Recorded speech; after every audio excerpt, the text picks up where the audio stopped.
de Jesús. Lo que he dicho no lo digo sencillamente por decirlo. Aquí hay reserva moral, aquí hay reserva espiritual, ministerial. Válete de estos tus hijos para bendecir a las naciones, Señor de la gloria. Despierta ministerios. Llama a hombres y mujeres, hogares, jóvenes, adultos, al santo ministerio. Y usa de esta iglesia, Señor, para bendecir a las naciones, para bendecir a Alemania, para bendecir a España, para bendecir otros pueblos. En el nombre de Jesús, te decimos y respondemos como lo hizo el profeta Isaías, cuando tú lo visitaste con tu gloria y después preguntaste: ¿a quién enviaré y quién irá por nosotros? Y el profeta dijo lo que nosotros vamos a decir: heme aquí, envíame a mí. En el nombre de Jesús, Señor, yo bendigo a este pueblo con autoridad espiritual. Lo bendigo con santidad. Lo bendigo con corazones sanos. Bendigo a este pueblo con familias saludables de puertas para adentro. Los bendigo con el carácter de Cristo. Los bendigo para amar la santidad, para aborrecer el pecado.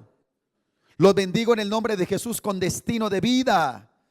Señor, los bendigo con un corazón decidido para cerrar ciclos que es necesario cerrar, para tomar las decisiones correctas. Proclamo un pueblo en victoria, un pueblo bendecido, un pueblo lleno de la gloria de Dios. Pero también bendigo a este pueblo para hacer luz en medio de las tinieblas, para que donde hay tinieblas las disipen. Los bendigo para ser sal que da sabor en medio de un mundo insípido. Declaro a este pueblo dichoso, satisfecho en Cristo Jesús, lleno de tu paz, lleno de tu presencia. Lo bendigo con integridad en su alma. En el nombre de Jesús, con sus manos en alto, dígale: Señor, háblame a través de las Sagradas Escrituras. Ministrame en esta hora, en el nombre de Jesús. Amén y amén. Aplausos al Rey de Reyes y Señor de Señores. Siéntese, es tan amable. Hemos estado compartiendo durante este mes, celebrando los 500 años de la Reforma. Pasado mañana, 31 de octubre, se cumplirán 500 años de la Reforma, cuando Dios usa a Martín Lutero en Wittenberg para poder clavar allí las 95 tesis. Y hay todo un movimiento extraordinario. Hubo prerreformadores, uno de ellos fue Juan Hus. Nosotros ya lo vimos aquí en las pantallas en cultos anteriores. Pero Dios fue preparando el ambiente, como la imprenta con Juan Gutenberg, el espíritu nacionalista, lo que venía sucediendo en cada una de las regiones. Y cuando se da las 95 tesis clavadas en ese lugar, y el clero romano quiere reaccionar, por eso está la prerreforma, la reforma y la contrarreforma. Cuando ya se quiere reaccionar, se dan cuenta que se había encendido una llama de avivamiento a través de la palabra del Señor.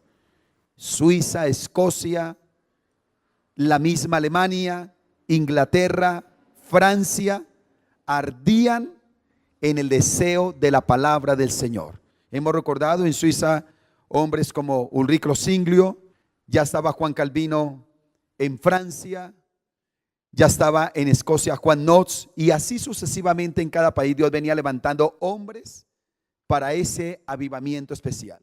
Entonces podemos celebrar lo que el Señor hizo, y por eso hemos hablado de las 5 solas, y lo vamos a recordar. La primera es solas escrituras, sola gracia, sola fe, solo Jesucristo, solo a Dios la gloria.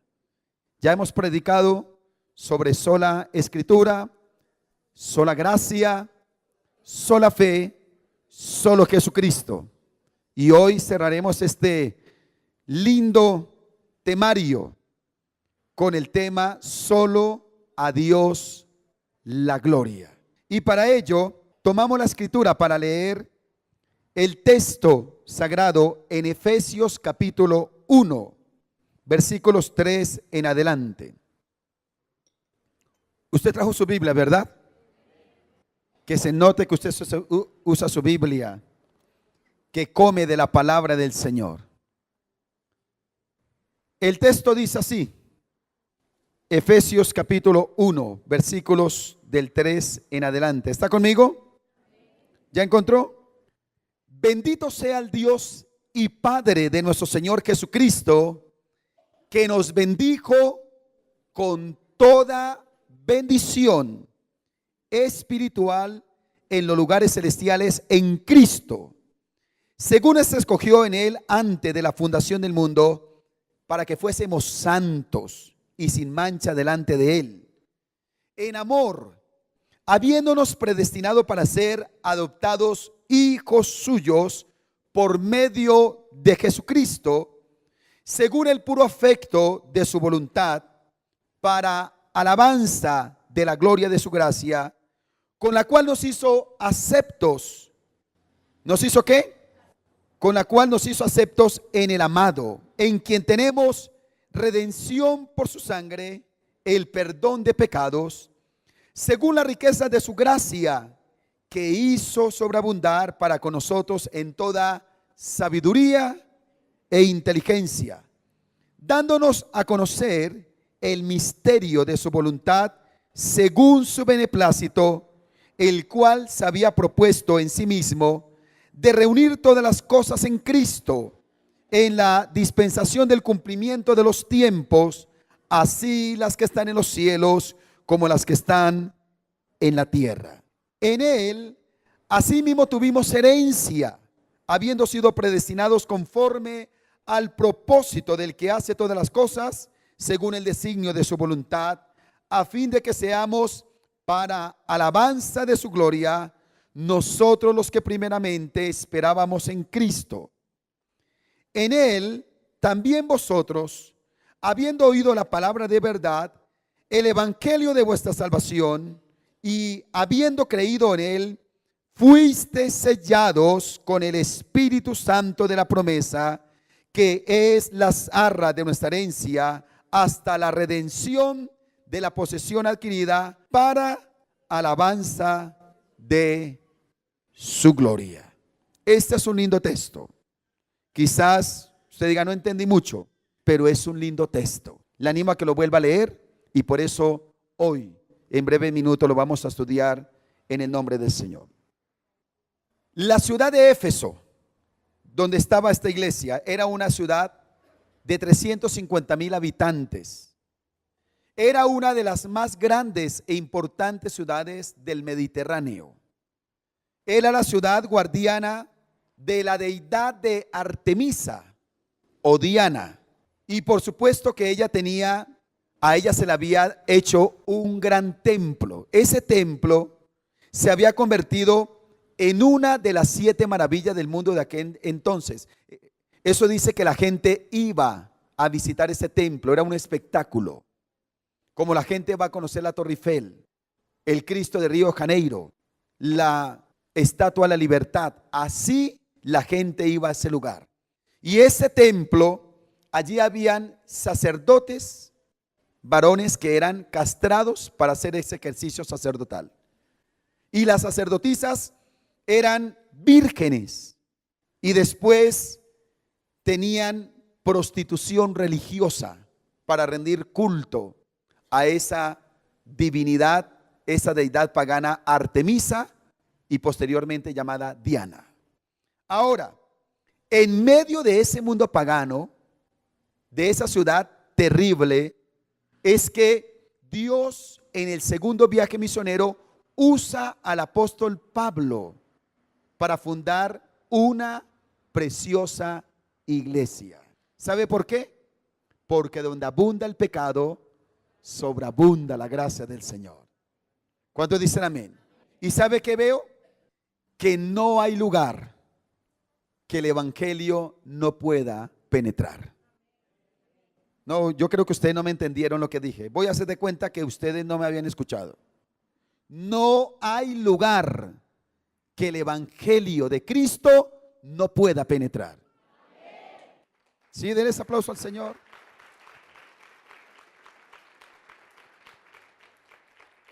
Su casa, su familia, el corazón de ese amigo, esa empresa, esa universidad, ese lugar peligroso del barrio, esos lugares que uno a veces cree que no hay lugar que el evangelio de Cristo no pueda penetrar. ¿Cuántos dicen amén a eso? Entonces, en medio de un mundo pagano, surge una iglesia hermosa. Y a esta iglesia es que Pablo le está escribiendo esta linda carta. De hecho, se le llama la reina de las epístolas. Esta es una carta que el apóstol Pablo escribe desde la prisión, como lo hizo también la de Filipenses, Colosenses, Filemón, y sabemos que segunda de Timoteo. Ahora está escribiendo esta hermosa carta. Y aquí es donde nosotros vamos a estudiar solo a Dios la gloria. ¿Cuántos dicen amén? Ahora, consideremos en esta escritura por qué Dios es merecedor y el único merecedor de recibir toda la gloria. ¿Están listos?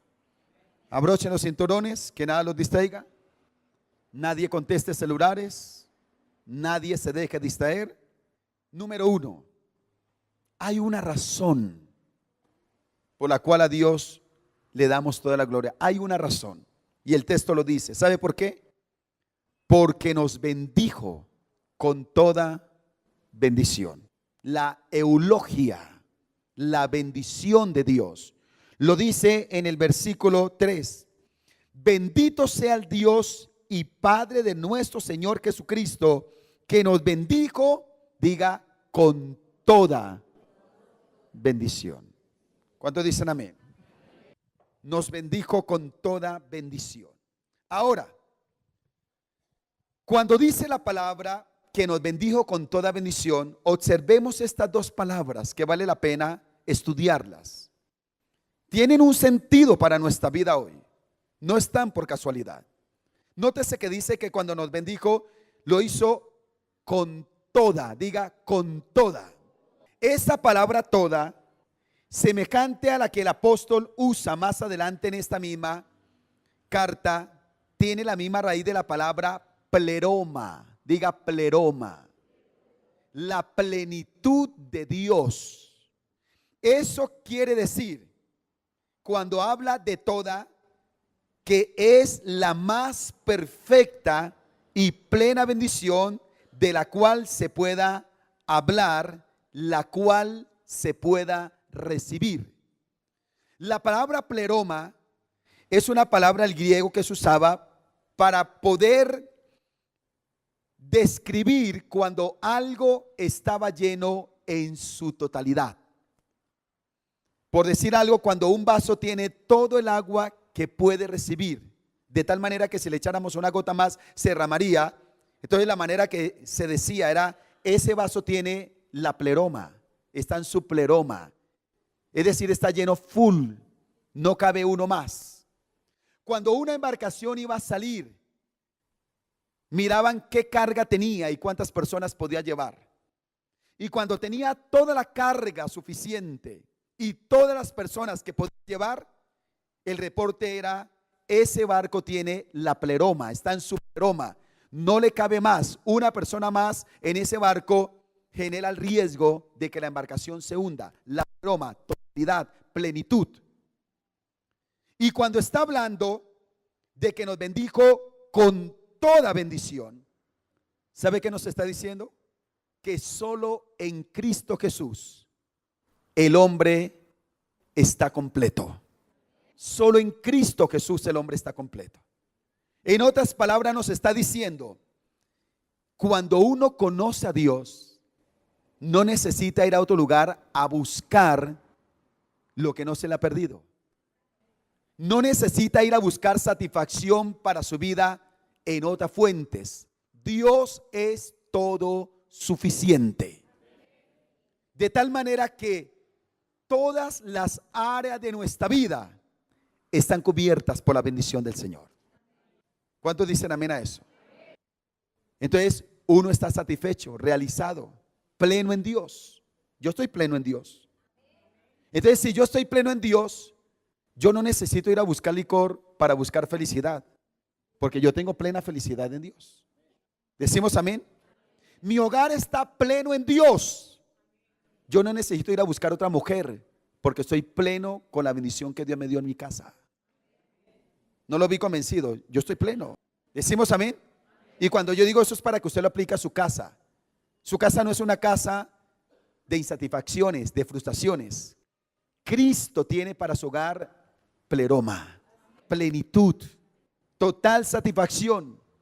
Usted no tiene que decirle a nadie, ay, tan lindo que es su hogar. Yo quisiera que mi hogar fuera como el suyo. No, y no le estoy hablando de orgullo. Le estoy hablando de entender la pleroma de Dios para mi casa, la plenitud de Dios para mi vida. Yo estoy pleno en Dios.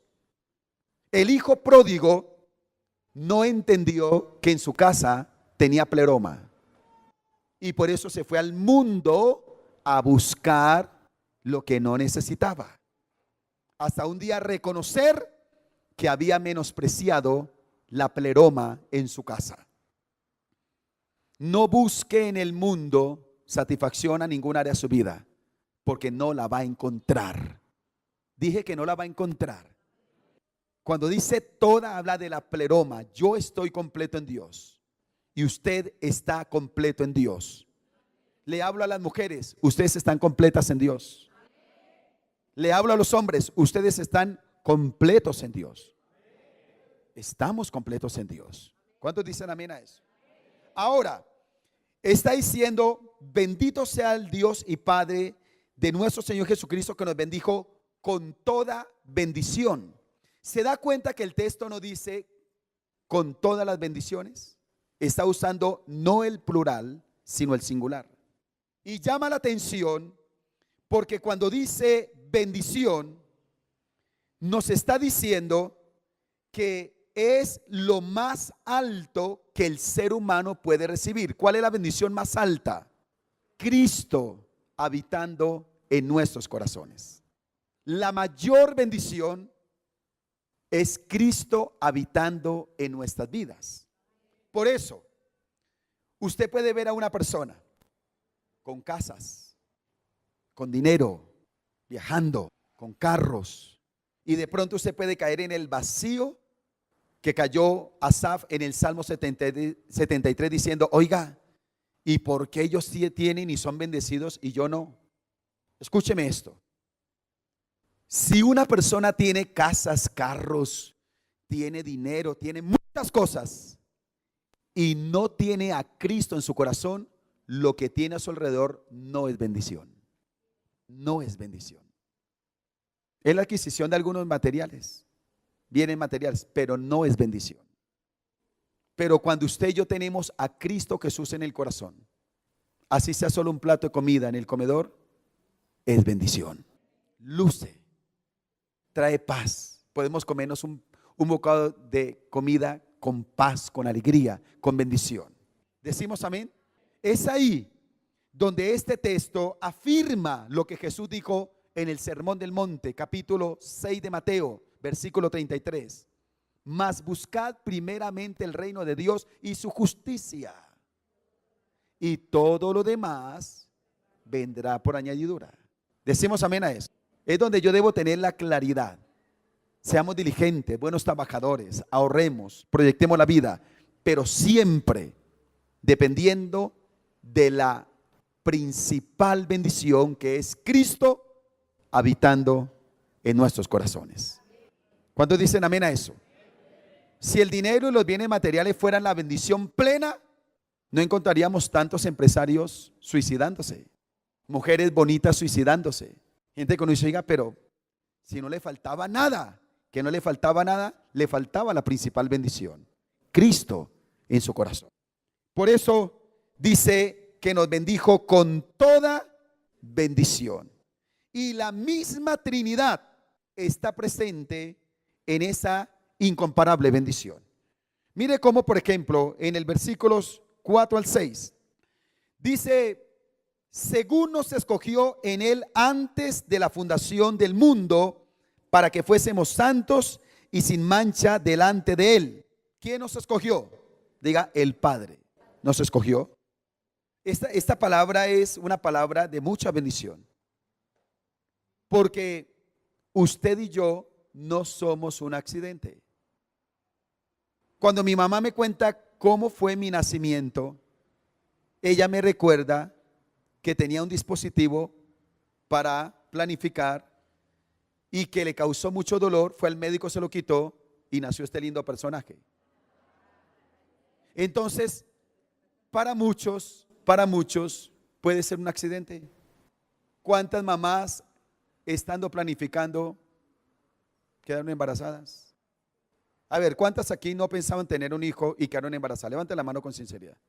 Mire, aunque para usted fue un accidente, se escacharon esa noche, aunque ustedes se escacharon, Dios tenía a ese hijo y esa hija apartado desde antes de la fundación del mundo. Así que ese muchacho y esa muchacha no son canzones, no son estorbos, no son un accidente, no son para preocupación a ver cómo le damos estudio. Ellos, antes de ser los proyectos de papá y mamá, somos el proyecto de Dios. ¿Cuántos dicen amén? Y a veces los hijos que menos esperaban son con los que Dios hace cosas más grandes.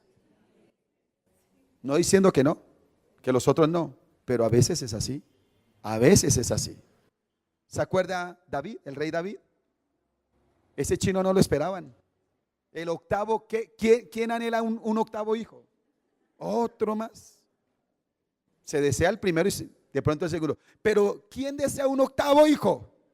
Y fue el rey David. Fue el rey David. Todos nosotros somos un proyecto lindo de Dios. Desde antes de la fundación del mundo. Mire lo que el Señor hizo. Nos apartó. Pero también desde antes de la fundación del mundo preparó ese regalo de la bendición de la vida eterna para nosotros. El Hijo, mire cómo también en el versículo 7, ¿qué dice ahí? En quien tenemos redención por su sangre, el perdón de pecados según las riquezas de su gracia. Diga, el Hijo. Él pagó un alto precio para que usted y yo tengamos la bendición. Quiero decirle que como usted, yo tengo tentaciones. Yo también lucho. Quiero hacerlo consciente de eso. Pero cada vez que estoy frente a una tentación, frente a una lucha, ¿sabe qué me ha ayudado a mí? Recordar lo que Cristo hizo por mí. Y mirar que Él derramó su sangre por mí en la cruz del Calvario. Y se me viene a mi mente y a mi corazón Hebreos capítulo 10, versículo 25 en adelante. Porque si pecaremos voluntariamente después de haber recibido la gracia del Señor, no queda más sacrificio por nuestros pecados, sino una horrenda expectación de juicio y de hervor que ha de devorar a los adversarios. El que viola la ley de Moisés por el testimonio de 2 o 3 testigos muere irremisiblemente. ¿Cuánto mayor castigo pensáis que merecerá el que pisoteare la sangre de Cristo? Cuando uno conoce de Dios y uno se revuelca en el pecado, pisotea la sangre de Cristo. Pero ¿cómo tenemos que valorar que ahí el Hijo pagó un alto precio para esa bendición? Y el Espíritu Santo, versículo 8. Lo podemos mirar más adelante de una vez. Bueno, en el 8 está también, usted lo va a ver implícito ahí, donde dice la Escritura, dándonos a conocer el misterio de su voluntad según su beneplácito, el cual se ha propuesto en sí mismo. ¿Quién lo hizo? Diga, el Espíritu Santo. Es el que establece la unidad del creyente con Cristo. Revela el misterio de la salvación. Es el Espíritu Santo el que nos ha convencido. No me diga que a usted lo convenció su tío, ni que a usted lo convenció un sobrino, ni lo convenció su hermano. No, a usted y a mí nos convenció el Espíritu Santo de Dios. ¿Para qué nos convenció? Para que recibamos una gran bendición. ¿Cuántos dicen amén? Ahora, número 2, hay un compromiso. En ese compromiso están los tres agentes santificadores: la sangre de Jesucristo, las Sagradas Escrituras y el Espíritu Santo. ¿Y qué? Y el Espíritu Santo. Se lo voy a decir rápido para ir al otro punto, porque no quiero demorarlo. Mire cómo en el versículo 7, una vez más: en quien tenemos redención por su sangre, el perdón de nuestros. O sea que Dios mismo está comprometido en esa bendición. La sangre de Cristo. Las Sagradas Escrituras, mire lo que dice el 13, versículo, en la primera parte del versículo 13. ¿Qué dice ahí? En él también vosotros, habiendo oído la palabra de verdad, el evangelio de vuestra salvación. Eso quiere decir que para esa bendición yo debo amar la palabra de Dios. ¿Amar qué? Amar la palabra de Dios. Amarla. No se dé vacaciones, estamos prontos a otro diciembre. No se aparte de la palabra. Cuando vaya a vacaciones, lleve su Biblia. Esta Biblia me acompañó en el viaje ahora. Algunos dicen, pastor, pero si voy de vacaciones. No sea intenso, yo voy a descansar, no a buscar del Señor. ¿Quién dijo eso? ¿Sabe qué estaba haciendo yo hoy, hace 8 días hasta ahora? Yo estaba en culto. Estaba en culto. Busqué una iglesia, me congregué. Pastor, usted es fanático, dígame lo que quiera, pero yo quiero la palabra del Señor en mi corazón. Yo quiero beber de la palabra. Y Dios me habló y Dios me bendijo. Y fue un día sobrenatural hace 8 días. Hubo un impacto. Después Dios nos llevó a las casas de un cubano, un lugar especial, una administración especial. Porque yo tengo la palabra. Como la palabra. Bebo la palabra. Ella es alimento a mi espíritu día y noche. Y ella es la que me ayuda a conservar la bendición. Y cuando yo estoy acostumbrado a escuchar la voz de Dios a través de su palabra, no soy engañado por voces extrañas. ¿Cuántos dicen amén a eso? Ay, haga eso, que eso no es tan malo. Si otros lo hacen porque usted no. Esas son las voces extrañas. Pero la Biblia dice, sed santos porque yo soy santo. ¿Sí o no? Ay, cuádrese ese chino, esa china, eso no es cristiano, no es cristiana, pero todo bien, eso no hay problema. La Biblia me dice, no os unáis en yugo desigual. Ay, eso endeúdese, haga muchas cosas. No debáis a nadie nada. La palabra, diga la palabra, la palabra. ¿Cuántos dicen amén? Y el Espíritu Santo, mire el 13, versículo 13. ¿Qué dice el versículo 13? Dice, en él también vosotros, habiendo oído la palabra de verdad, el evangelio de vuestra salvación, y habiendo creído en él, fuisteis sellados con el Espíritu Santo de la promesa. ¿Se da cuenta que tampoco dice promesas? Dice la promesa. Mire, está comprobado que la mayoría de veces lo que nosotros compramos, escúcheme, míreme, lo que nosotros compramos, ¿sabe qué es? Marcas. ¿Y pagamos por qué? ¿Y qué hace que algunas cosas cuesten más? Usted puede ver un jean sin ninguna marca. ¿Cuánto da por ese jean? Venga, a ver, le doy 20,000. No le doy más. Pero si a ese mismo pantalón le colocan Calvin Klein, Tommy, Levi's. Mamá, yo quiero ese pantalón, es que cuesta 300,000. No, es que yo quiero ese Levi's.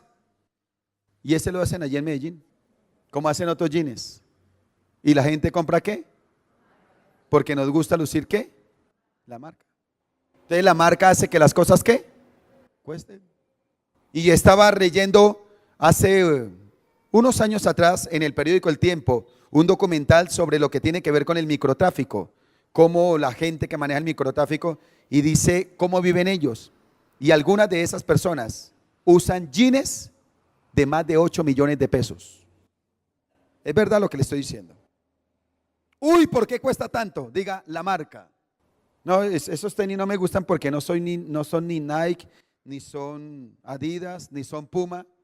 ¿Qué se quiere a veces los muchachos? ¿Qué quieren? Que se vea la marca. Y es lo que se paga, la marca. La marca.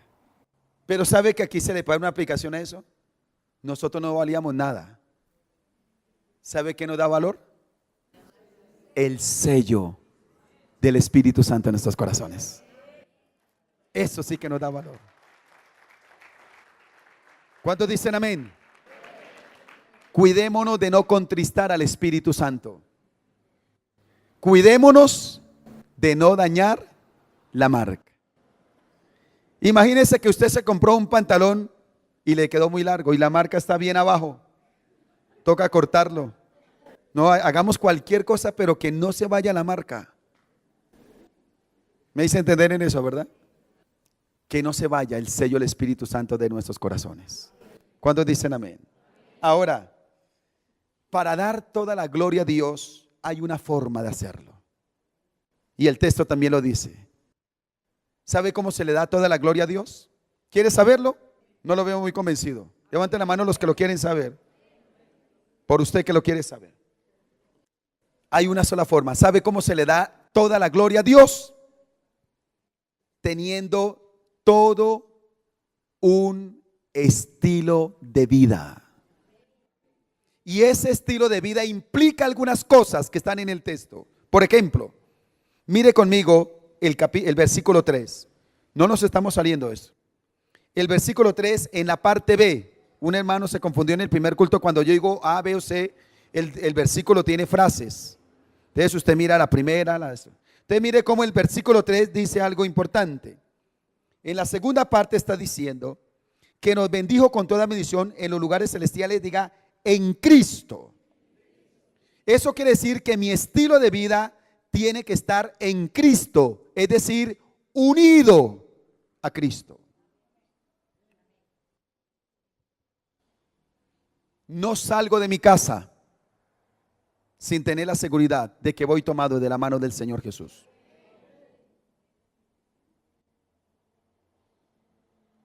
Que cuando estemos en la oficina, estemos en Cristo.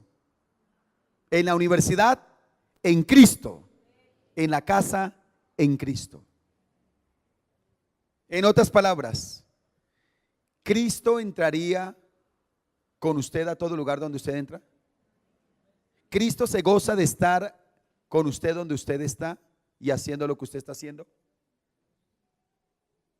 Voy a estar en Cristo. Me voy a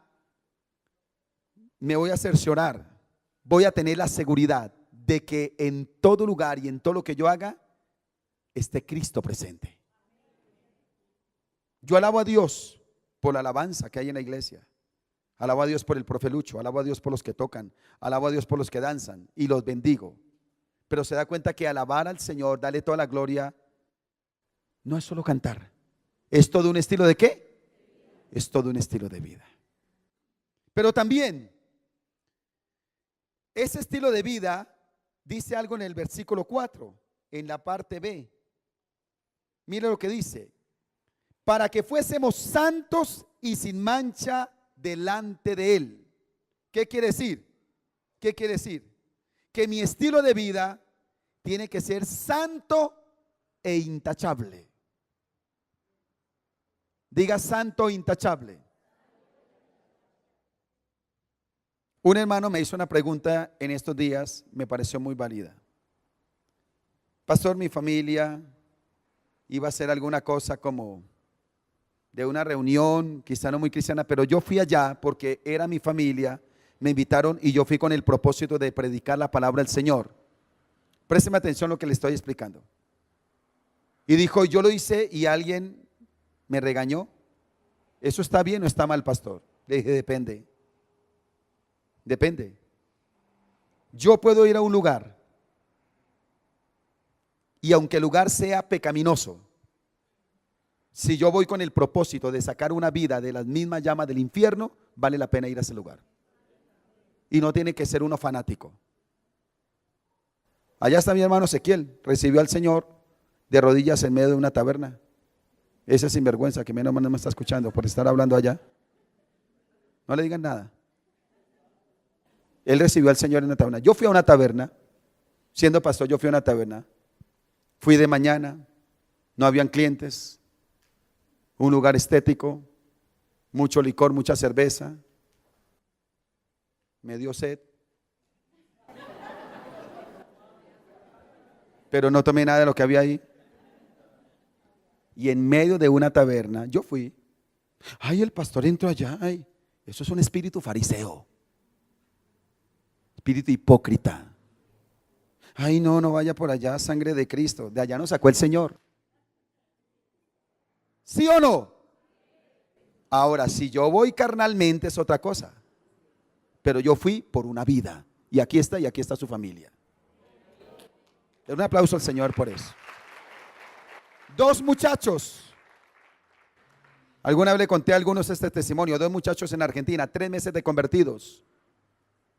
Salieron de la iglesia después de un culto fervoroso, iban para su casa alabando a Dios por la calle. Y cuando iban pasando por una discoteca, el Espíritu Santo les habló y dijeron: entren a esa discoteca y el primer hombre que vean, háblenle de mí, porque voy a hacer una obra grande con él. Entraron, un hombre adicto a las drogas, había perdido su capacidad de leer y escribir. En una situación crítica, le hablaron de Cristo, Dios lo liberó en ese momento. Hoy en día es pastor en Canadá y fue maestro mío en la licenciatura. Denle aplausos al Señor. Entonces le estoy diciendo esto para que no hablemos de una falsa santidad, de forma, de fondo. ¿Me hago entender? Usted sí sabía que hay gente en la iglesia que puede estar descarriada, se lo dije qué día. Pero si yo voy a un lugar y voy por esa vida, como Jesús pasó por donde estaban los pecadores, las prostitutas, ¿dónde encontró el Señor las prostitutas? ¿No las encontró en el templo? No, no las encontró en el templo. Las encontró en lugares malucos. No en Maluku, que es una ciudad de Indonesia, en lugares malos. Pero él fue allá, santo, para rescatar a alguien. Cuando le hablo de esa santidad, llamo a la iglesia a que no seamos santos, fanáticos religiosos, fariseos. No nos escandalicemos por las cosas. Si yo tengo que hablar con alguien que es un homosexual, una persona que es lesbiana, una persona que está metiendo droga, una persona que todavía dice vulgaridades, pero tengo el propósito de llevarlo a los pies de Cristo, no me escandalizo. Soy luz en medio de las tinieblas. ¿Qué hacemos ahí? No, aquí encerraditos. Ay, no, sangre de Cristo, yo no paso por esa acera porque allá va alguien borracho y me contamino. Bobadas. Eso no es el evangelio de Cristo. Hay que ir donde está la gente en la inmunda para llevarles el amor de Jesús. ¿Cuántos dicen amén? Pero mire, hay que caminar, ¿qué? Santos y sin mancha. Pueden haber otros que vengan a la iglesia, santurrones, ay, no dicen nada. Y manejan su vida sexual como quieren, se ríen de chistes verdes, noviazgo en yugo es igual, pecados, mundanalidad, perversidad. Hay que tener cuidado. Dios nos manda a tener un estilo de vida, ¿qué? En integridad. ¿Cuántos dicen amén? ¿Sabe también? Ese estilo de vida nos lleva a cumplir su plan. Diga su plan. Su plan. Mire lo que dice en el versículo 9, la parte B. Su plan.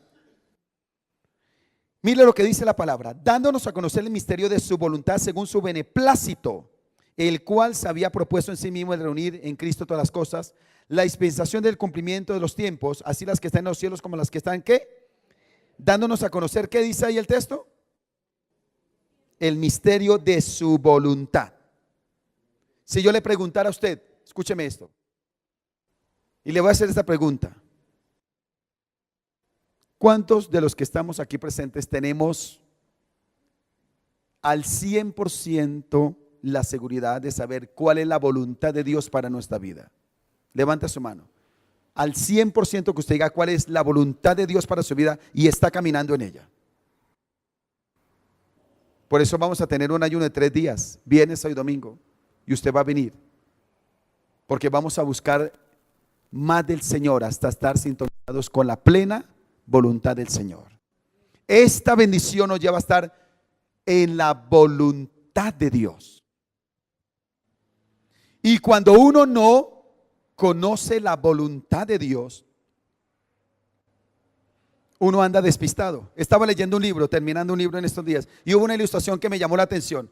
Le voy a decir cómo caminan algunos. Encontraron una persona, escúcheme, navegando. Los guardacostas lo encontraron perdido en una navegación, en una nave, en un bote. Y él estaba él estaba indignado porque se había perdido. Dijeron, pero usted qué, ¿cómo hizo el viaje? ¿Usted por qué está aquí? ¿Sabía cómo era eso? Dijo, es que yo tengo un mapa, pero ese mapa no funciona. Y él estaba peleando porque el mapa no funcionaba para eso. Y al rato, uno de los guardacostas le pregunta y dice, bueno, déjeme ver su mapa. ¿Cuál es su mapa? ¿Y sabe qué sacó el mapa? Un mapa de esos que están impresos en una toalla. Dijeron, ¿cómo no se va a perder si ese mapa no sirve? No tiene coordenada, no tiene nada. Usted necesita un mapa real. Y le mostraron un mapa real, el cual sí lo podía llevar a puerto seguro. Algunos tienen en la vida el mapa en una toalla. Esas decorativas que venden ahí como para un presente. Pero eso no lo lleva uno en un viaje. No muestra las carreteras, no muestra las coordenadas. ¿Me estoy haciendo entender en eso?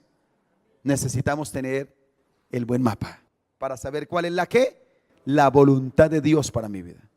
Me parece que no hay cosa más terrible que una persona muera sin saber para qué nació.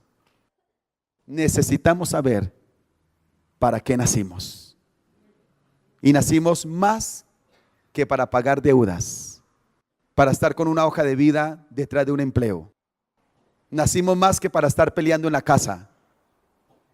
Nacimos para cumplir la voluntad de Dios, la que es agradable y perfecta. Para confiar en Él, 12b, mire el versículo 12, ¿qué dice ahí? Dice, a fin de que seamos para alabanza de su gloria nosotros los que primeramente esperábamos en Cristo. Puse este ejemplo. Si yo le digo a cualquiera de ustedes, le digo, mire, alístese, porque en la primera quincena, toda la primera quincena de enero, lo voy a llevar por toda Sudamérica para que conozca. ¿Usted qué haría de aquí al 1 de enero? ¿Qué haría? ¿Qué haría una persona? ¿Cómo se alistaría esa persona? A ver, deme algunos indicios. ¿Cómo se alistaría? Una buena maleta, ¿cierto? Compraría una buena maleta. Se enteraría si va a caminar mucho, tendría un buen morral o una maleta. Llevaría una buena cámara, ¿cierto? Ahorraría dinero para comprar algunas cosas. Si es una persona más inquieta, entraría a internet y averiguaría sobre qué lugares turísticos podría visitar, qué clima tiene el lugar. Haría todo eso, ¿verdad? Mire cuánto puede hacer una persona por creer a una palabra. Alístese porque lo voy a llevar por toda Sudamérica. Si para un viaje así uno se alistaría de esa manera, aquí está diciendo que mi estilo de vida tiene que confiar en Él. El Señor me dijo, prepárate, porque te voy a decir mientras estés en esta tierra, y prepárate porque te voy a llevar a la vida eterna. Si le creemos a los hombres, ¿por qué no le creemos a Dios? Creámosle a Dios. Eso se llama confiar en Él. ¿Podemos confiar en la palabra del Señor? ¿Podemos confiar en esa palabra sin duda alguna? Claro que sí. Y mi estilo de vida tiene que decir que yo confío en Dios. 14, mi estilo de vida en la parte, dice, hay una frase, dice, que son las arras de nuestra herencia hasta la redención de la posesión adquirida. ¿Sabe qué está hablando eso? De que somos su pueblo. Diga, soy su pueblo. Donde quiera que usted vaya, por favor escúcheme, donde quiera que usted vaya, no se le olvide que usted y yo somos el pueblo de Dios. Y el pueblo de Dios no se comporta de cualquier manera. El pueblo de Dios es un pueblo de altura, de principios, de valores. Y para terminar, porque sé que el tiempo se me fue, mire lo que dice el versículo 6, 12 y 14. Hay una frase que se repite. En el 6 dice, para alabanza de la gloria de su gracia. ¿Qué dice el 12? Mire el 12. A fin de que seamos, ¿qué? Para alabanza de su gloria. ¿Y cómo termina el 14? Para alabanza de su gloria. ¿Qué quiere decir eso? Que mi estilo de vida tiene que ser un estilo de vida no para mi orgullo, no para mi vanidad, no para mis caprichos. Tiene que ser para alabanza y gloria